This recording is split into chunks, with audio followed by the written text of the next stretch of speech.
नमस्कार, प्रणाम। जितने भी हमारे मित्र, हमारे दोस्त, हमारे भाई, हमारे गार्जियन देख रहे हैं हमको, आप सभी को होली की बहुत बहुत बधाई, बहुत बहुत शुभकामना।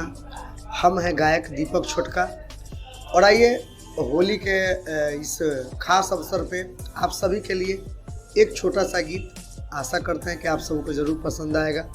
एक जानी के पति सीमा पर बारे देश के लाज बचाए में वो मेहरारू के पास लिफाफा भेजले है। मेहरारू कैसे कहती है कोना भाव में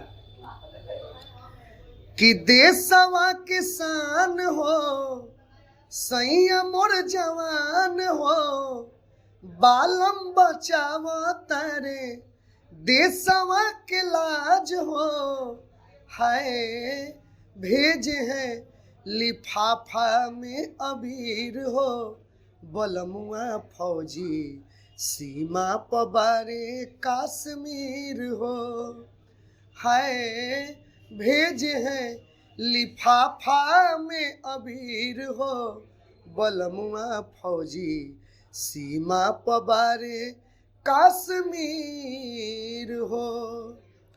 तो चलते चलते आप सभी को मेरे तरफ से, मेरे पूरे टीम के तरफ से होली की बहुत बहुत बधाई, बहुत बहुत शुभकामना। ज़्यादा से ज़्यादा शेयर करें, फॉलो करें। हर हर महादेव, जय माता दी, हैप्पी होली।